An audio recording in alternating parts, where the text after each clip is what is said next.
हरि ओम तत्सत हरि ओम तत्सत हरि ओम। प्यारे मित्रों, स्पिरिचुअलिटी में, आध्यात्मिकता में जिस दिन आप पहुंचोगे अपने लक्ष्य पर, इतनी हंसी आएगी मित्रों, तब समझ में आएगा कि आध्यात्म हंसने के अलावा और कुछ नहीं है। स्पिरिचुअलिटी का लक्ष्य जिस दिन मिलेगा आपको, यानी आपकी आत्मा जिस दिन मिलेगी, उस दिन हंसी के अलावा और कुछ नहीं रह जाएगा, केवल हंसेंगे आप। इतना ढूंढा, कितना जन्म लगा दिया, फिर भी नहीं पाया। और पाया तो क्या पाया? वही पाया जो मैं हूं। गजब मामला है। तो इसलिए मैं कहता हूं कि अध्यात्म केवल हंसने का ही काम है। तो जिस दिन पहुंचोगे उस दिन हंसोगे, रियल हंसी। आज ही से क्यों ना हंसना शुरू कर दो, हंसो। तुम्हारी हंसी से वो तुम्हारा परमात्मा प्रसन्न हो जाएगा। हो सकता है कोई रिश्ता बनाने लगे। लेकिन अगर तुम परेशान हो, गंभीर हो, गंभीरता से फेर में पड़े हो उसके, तो बहुत कठिन मामला है मित्रों। इसलिए आज ये ख्याल आया कि हम क्या पाते हैं वहां पहुंच के। कुछ ऐसी चीज नहीं मिलती है स्पिरिचुअलिटी में लक्ष्य पर कि जो कुछ नया हो, जो कुछ अलग हो। ना, बिल्कुल भी नहीं। वही मिलता है जो आप हैं। आप वही हैं, बस कहाँ चले गए हैं, किस भ्रम में पड़ गए हैं, सवाल ये है। लेकिन सच्चाई यही है कि मिलेगा वही जो आप हैं।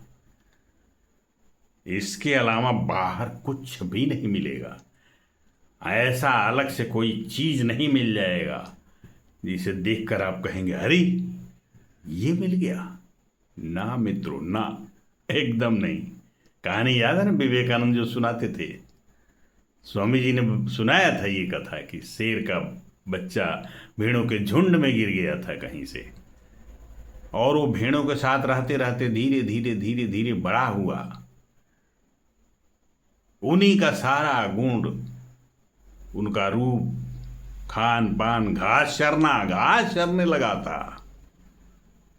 ऐसा खो गया था, ऐसा भटक गया था जैसे हम लोग भटक गए हैं।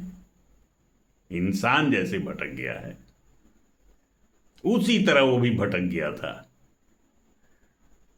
और घास खाने लगा था। सोचिए, शेर का बच्चा, मांस खाने वाला, घास खा रहा है। आवाज भी में करके बोलने लगा था, और भागता भी उसी तरह से था जैसे भेड़ें भागती हैं। भेड़ियारे का डंडा भी खाता था, सब कुछ करता था।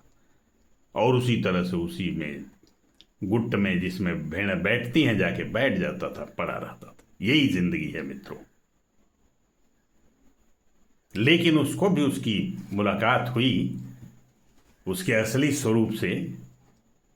तो जो मैं कह रहा हूं ना कि केवल हंसोगे, आज ही से शुरू कर दो ना हंसना, तो ठीक वो भी उसी तरह हंसने लगा जिस दिन आप मिलेंगे अपनी आत्मा से और हंसेंगे। एक दिन शेर ने आक्रमण किया उन भेड़ों के झुंडों पर, कहानी यही बताती है। और सभी भेड़ भागने लगे। उसी में देखा तो ये शेर, शेर का बच्चा अब थोड़ा बड़ा हो गया था, तो दिखाई पड़ता था कि अरे ये तो शेर है, ये भी भाग रहा है। उसको बहुत आश्चर्य हुआ। उसने अपना शिकार फिकार का धंधा छोड़ा और कहा भैया पहले तो इसको समझाना जरूरी है, ये कमबख्त भाग रहा है, क्यों भाग रहा है। और दौड़ाया और उसी को पकड़ा। और पकड़ने के बाद कहा चल तू क्यों भागता है। तो कहा नहीं नहीं नहीं, मुझे छोड़ दीजिए, मैं भेड़ हूँ और मैं मर जाऊंगा, मैं, मुझे जाना है, मुझे अपने मालिक के पास। सभी भेड़ें चली गई, हमको ना मारिए, छोड़ दीजिए। गिड़गिड़ाने लगा, रोने लगा। मित्रों, ठीक वही जिंदगी है हम लोगों की। और अंत में उसने पकड़ा गला उसका, कहा नहीं चल मेरे साथ, और ले गया पकड़ के उसको। वहीं थोड़े दूर पर कुआं था, और कुएं की जगह पर ले गया और वहीं कहा, देख भीतर, देख, दिखाई दे रहा है कुछ? तू भेड़ है? तू भेड़ है कि शेर है? देखा बहुत ध्यान से नीचे कुएं में उस शेर के बच्चे ने और कहा, भेड़? मैं कैसे भेड़ हूं? मैं तो शेर हूं। और उसको भी हंसी आई मित्रों, उसी तरह से जो मैं कह रहा हूं आपको। जब आप पहुंचेंगे और फिर उसने, शेर की आवाज निकल गई उसके गले से तुरंत, कोई देर नहीं, कोई विलंब नहीं, जरा सा भी विलंब नहीं, और तुरंत वो शेर हो गया। तो मित्रों, ये जो साधना है ना, जो किया जाता है, करते हैं लोग पूरे दुनिया में और बहुत पहले से भी, वो केवल भाग दौड़ है और कुछ है नहीं, भ्रम है, जंजाल है। और जिस दिन मिलेगा वो, उस दिन फिर हंसी आएगी उसी शेर के बच्चे की तरह जो कुएं में देखा और एक क्षण में हो गया काम। सारी साधना का निचोड़ एक ही है।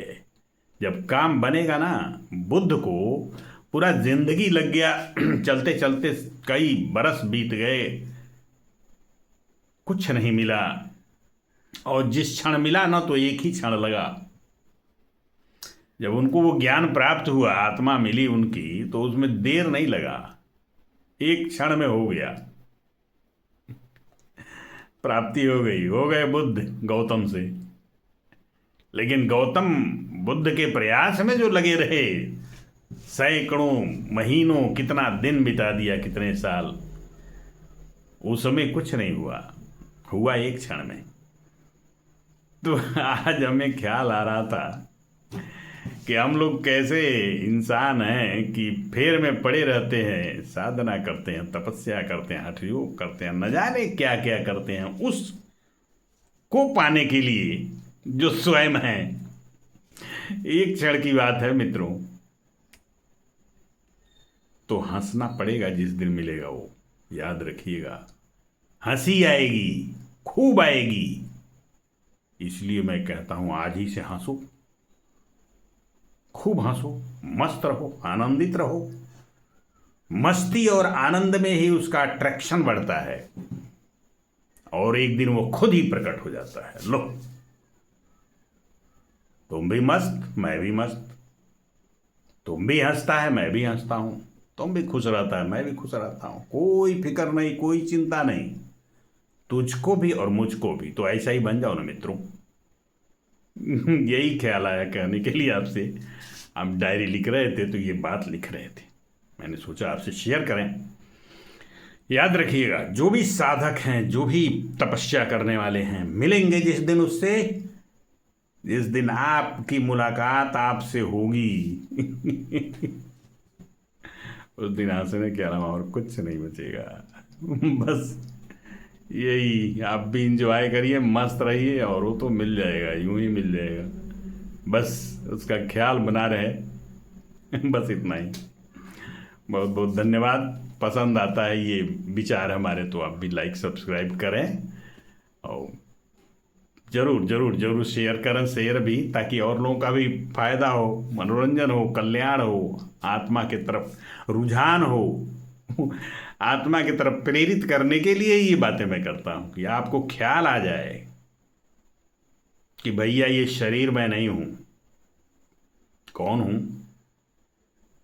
यहीं इसी के भीतर उसका सेंटर है, कहीं जाना नहीं है।